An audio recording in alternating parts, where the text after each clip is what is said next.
Welcome to my YouTube channel. आज के lecture हम डिस्कस करेंगे बायोलॉजिकल क्लासिफिकेशन। इस लेक्चर में हम बात करेंगे कौन कौन से क्लासिफिकेशन है और उस क्लासिफिकेशन की डिस्कवरी किसने की थी और उस क्लासिफिकेशन में कौन कौन से ऑर्गेनिज्म को क्लासीफाई किया गया था। पहले जब क्लासिफिकेशन किया जा रहा था तब उस समय बहुत सारे साइंटिस्ट आए थे। बहुत सारे साइंटिस्ट ने अलग अलग स्पीसीज़ के बारे में बताया, किसी ने प्लांट के बारे में बताया, किसी ने एनिमल्स के बारे में बताया और किसी ने प्रोक्रियोट्स, यूक्रियोट मीन्स इन सब से कौन कौन सी स्पीसीज़ बिलोंग करेंगे इन सब के बारे में भी बताया था। सबसे पहले आए थे अरिस्टोटल। अरिस्टोटल को जो है फादर भी बोला जाता है। अरिस्टोटल ने सबसे पहले क्या बताया था, it was a scientific based classification. इन्होंने नॉन साइंटिफिक नहीं, पूरी वेल प्रॉपर क्लासिफिकेशन दी थी। इन्होंने साइंटिफिक बेस्ड क्लासिफिकेशन दिया था। इन्होंने प्लांट और एनिमल को अलग अलग ग्रुप में क्लासीफाई किया था। प्लांट को क्लासीफाई किया था, कहा था कि कुछ प्लांट कैसे होते हैं, हर्ब्स होते हैं, कुछ सर्ब्स होते हैं और कुछ कैसे होते हैं, ट्री होते हैं। फिर एनिमल को किया था कि कुछ के पास आरबीसी प्रेजेंट होती है और कुछ एनिमल के पास आरबीसी नहीं प्रेजेंट होती है। ये एनिमल के बेस पे क्लासीफाई किया था। तो अरिस्टोटल ने पूरा साइंटिफिक क्लासिफिकेशन दिया था प्लांट और एनिमल पे। प्लांट पे उन्होंने बताया था कि प्लांट कुछ हर्ब्स होते हैं, कुछ सर्ब्स होते हैं, कुछ कैसे होते हैं, ट्री होते हैं। और एनिमल पे ये बताया था कि उस समय कुछ एनिमल के पास आरबीसी प्रेजेंट होती, कुछ एनिमल के पास आरबीसी नहीं प्रेजेंट होती है। उसके बाद ये हो गया पहला क्लासिफिकेशन। दूसरा था two kingdom classification. Two kingdom classification की डिस्कवरी किसने की थी, लिनियस ने की थी। टू किंगडम साइंटिस्ट का नाम पेपर में पूछा जाता है और उस साइंटिस्ट ने किसकी डिस्कवरी की थी, किस चीज़ के बारे में बताया था, ये पूछा था। दो तरीके से क्वेश्चन पूछे जाते हैं। तो टू किंगडम क्लासिफिकेशन किसने दिया था, लिनियस ने दिया था। लिनियस ने प्लांटे और एनिमेलिया के बारे में बताया था। उन्होंने प्लांटे पे ये बताया था कि प्लांटे पे उन्होंने बताया था कि उनके पास कुछ एल्गी होते हैं, प्लांट के अंदर रख दिया था एल्गी को, ब्रायोफाइट को, टेरिडोफाइट को, जिम्नोस्पर्म को, एंजियोस्पर्म, फंगी, बैक्टीरिया, आर्कीबैक्टीरिया, इन सब को रख दिया था। बट उस समय ये नहीं देखा था इन सब में से कौन से प्रोक्रियोट्स होते हैं, कौन से यूक्रियोटिक होते हैं, कौन नॉन फोटोसिंथेटिक होता है, कौन फोटोसिंथेटिक होता है, कौन से यूनिसेलर होते हैं, कौन से मल्टीसेलर होते हैं। इन सब को बिना देखे हुए उन्होंने जो है प्लांटे के अंदर रख दिया था algae, bryophyte, pteridophyte, gymnosperm, angiosperm, fungi, bacteria, archaebacteria. उसके बाद उन्होंने एनिमेलिया के बारे में बताया था। एनिमेलिया के अंदर रख दिया था स्पॉन्ज, फ्लेटवर्म और एप्स, फिशेस, इन सब को रख दिया था। इन सब में कुछ देखा ही नहीं था कि सिमेट्री किसके पास कौन सी पाई जाती है, टिश्यू ऑर्गेनाइजेशन कैसा होता, कुछ भी नहीं देखा था। तो बिना कुछ देखे हुए उन्होंने देखा कि ये प्लांट से रिलेटेड कर रहा, तो उन्होंने प्लांट के ग्रुप में रख दिया, प्लांटे में रख दिया। जो देखा कि ये एनिमल से रिलेटेड है तो एनिमल के अंदर रख दिया, बिना किसी चीज़ को क्लासीफाई किए। तो टू किंगडम क्लासिफिकेशन किसने दिया था, लिनियस ने दिया था। Next is drawback of Linnaeus. Linnaeus का ड्रॉबैक क्या था, लिनियस ने प्लांटे और एनिमेलिया के बारे में तो बताया था, उन्होंने क्लासिफाई करके ऑर्गेनिज्म को भी दोनों ग्रुप में रख दिया था, बट उन्होंने कोई भी सिस्टमैटिक क्लासिफिकेशन नहीं किया था। मीन्स ये नहीं बताया था कि कौन से फोटोसिंथेटिक हैं, कौन नॉन फोटोसिंथेटिक है, जैसे मन किया वैसे ही सारे ऑर्गेनिज्म को एक ही साथ रख दिया था। तो इनका ड्रॉबैक भी बहुत इंपॉर्टेंट है, नीट में बहुत बार क्वेश्चन इनके ड्रॉबैक पे पूछा जा चुका है। अब इनका ड्रॉबैक क्या क्या था, प्रोक्रियोट्स केप्ट विथ यूक्रियोट, बिना देखे कि कौन सा प्रोक्रियोटिक ऑर्गेनिज्म है, कौन सा यूक्रियोटिक ऑर्गेनिज्म है, तो उन्होंने प्रोक्रियोटिक ऑर्गेनिज्म को यूक्रियोटिक ऑर्गेनिज्म के साथ रख दिया था। प्रोक्रियोटिक ऑर्गेनिज्म कौन से ऑर्गेनिज्म होते हैं, प्रिमिटिव सेल जिसके पास पुरानी सेल प्रेजेंट होती हैं, यूक्रियोटिक जिसके पास मॉडर्न सेल प्रेजेंट होती। तो बिना कुछ देखे दोनों को एक ही साथ रख दिया था। दूसरा ड्रॉबैक ये था ऑटोट्रॉपिक एंड हेटरोट्रॉपिक टुगेदर। उन्होंने ये तक नहीं देखा कि कौन सा ऑर्गेनिज्म अपना खाना खुद प्रिपेयर कर रहा है, कौन सा ऑर्गेनिज्म दूसरे के ऊपर डिपेंडेंट है। तो उन्होंने ऑटोट्रॉपिक, हेटरोट्रॉपिक दोनों को एक साथ रख दिया था बिना कुछ क्लासीफाई किए। तीसरा ड्रॉबैक ये था photosynthetic and non photosynthetic kept together.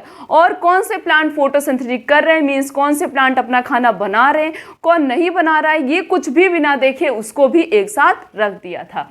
फिर इनका चौथा ड्रॉबैक ये था unicellular multicellular kept together. Unicellular का मतलब जिसके पास एक सेल प्रेजेंट होती, मल्टीसेलर मतलब जो बहुत सारी सेल से मिलकर बना हुआ होता। ये कुछ बिना देखे उन्होंने यूनिसेलर मल्टीसेलर को भी एक साथ रख दिया था।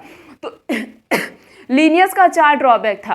कौन कौन सा था? इन्होंने प्रोकैरियोट यूकैरियोट को एक साथ रख दिया था, ऑटोट्रॉपिक हेटेरोट्रॉपिक को एक साथ रख दिया था, फोटोसिंथेटिक नॉन फोटोसिंथेटिक एक को साथ रख दिया था, और यूनिसेलर और मल्टीसेलर को भी एक साथ रख दिया था।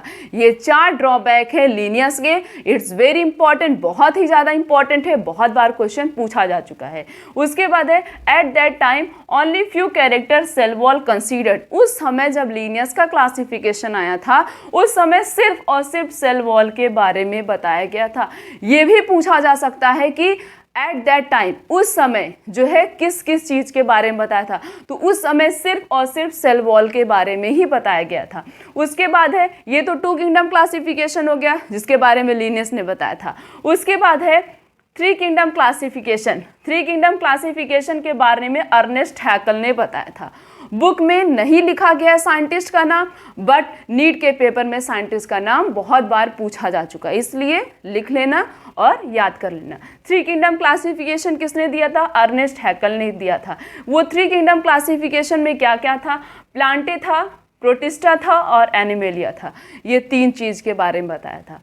प्रोटिस्टा के अंदर रख दिया था बैक्टीरिया को, प्रोटोजोआ को, डायटम्स को और फंगी को।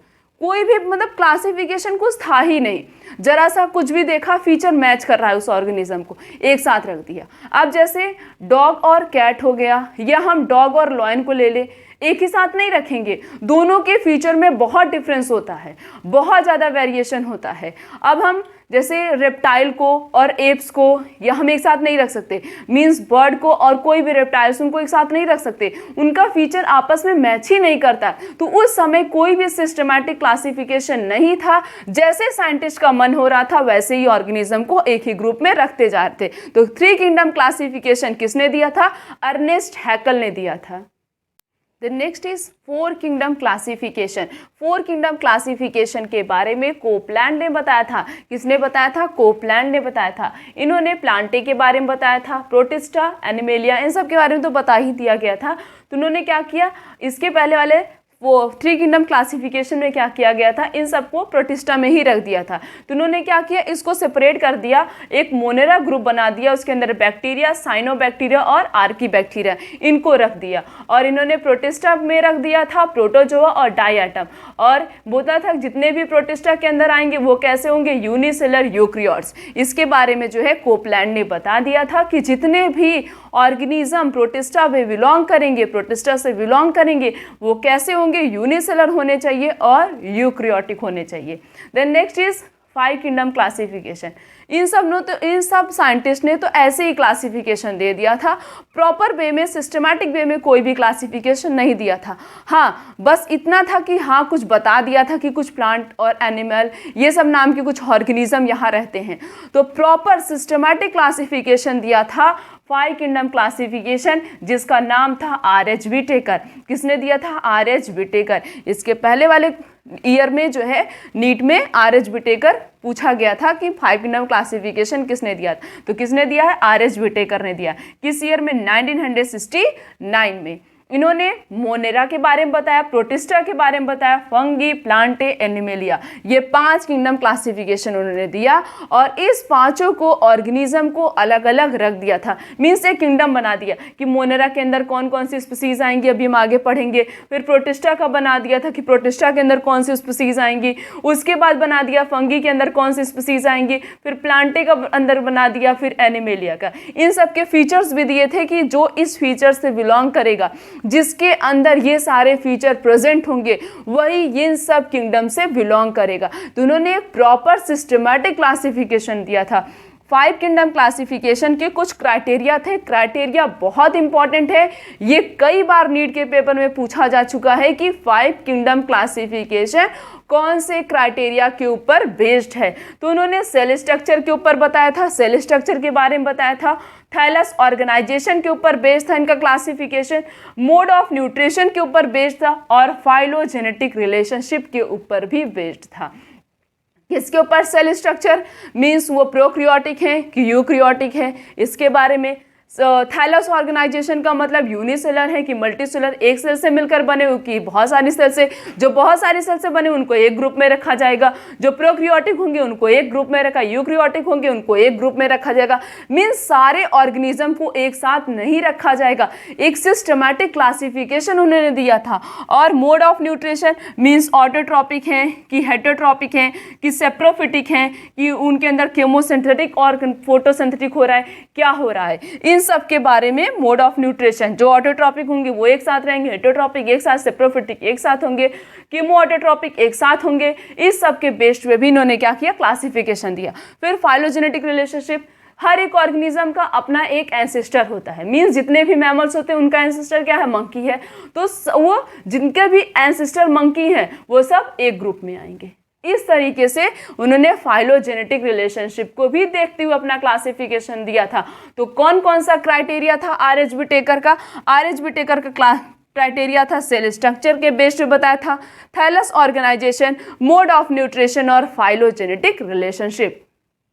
Then last is six kingdom classification. Six kingdom classification book में तो बस 3 डोमेन करके नाम लिखा गया, बट ये नहीं लिखा गया है कि सिक्स किंगडम क्लासिफिकेशन ये है। सिक्स किंगडम क्लासिफिकेशन कई बार नीट के पेपर में पूछा जा चुका है।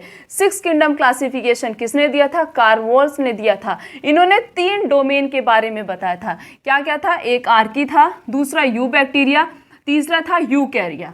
आर्की में इन्होंने आर्की बैक्टीरिया को रख दिया था, जो कि जिसके पास बहुत ही हार्ड मीन्स कि किसी भी कंडीशन में सर्वाइव कर सकता है। क्यों सर्वाइव कर पाएगा? क्योंकि और भी ऑर्गेनिज्म के कंपैरिजन में इसकी सेल वॉल जो होती है वो स्पेशल होती है, सबसे अलग होती है, जिसकी वजह से ये किसी भी कंडीशन में सर्वाइव कर सकता है।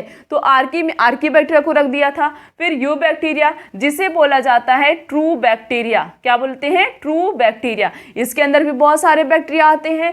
Next is यूकैरिया। यूकैरिया में आएगा प्लांटी, प्रोटिस्टा, फंगी और एनिमेलिया। बस हम यहाँ पे ये समझ लेते हैं कि 3 डोमेन है। सिक्स किंगडम क्लासिफिकेशन ने जो कार्ल वॉल्स थे इन्होंने जो है 3 डोमेन के बारे में बताया था, और वो 3 डोमेन कौन कौन से थे? Archie, you bacteria and यूकैरिया। बस इतना समझ लेते हैं सिक्स किंगडम क्लासिफिकेशन, और इन सब के बारे में हम हायर क्लासेस में सिक्स किंगडम क्लासिफिकेशन के बारे में डिटेल में स्टडी करेंगे। मीन्स जब हम बीएससी की तैयारी कर रहे होंगे तो उसमें हम अच्छे से पढ़ेंगे कि जो है सिक्स किंगडम क्लासिफिकेशन एक्चुअली है क्या, किसने दिया था और किस तरीके ये किस पे बेस्ड होता है। इन सब के बारे में हमने इस पूरे लेक्चर में 5 किंगडम क्लासिफिकेशन के बारे में स्टडी किया, 6 किंगडम क्लासिफिकेशन के बारे में स्टडी किया, 5 किंगडम क्लासिफिकेशन के बारे में डिटेल में स्टडी किया, 6 किंगडम क्लासिफिकेशन के बारे में हम हायर क्लासेस में स्टडी करेंगे, और साइंटिस्ट के नाम भी देखे और कौन कौन से साइंटिस्ट ने किस किस चीज़ के बारे में बताया था ये भी हम लोग ने देख लिया। आने वाले लेक्चर में हम एक एक किंगडम के बारे में स्टडी करेंगे। आज का लेक्चर यहीं तक। Thank you so much.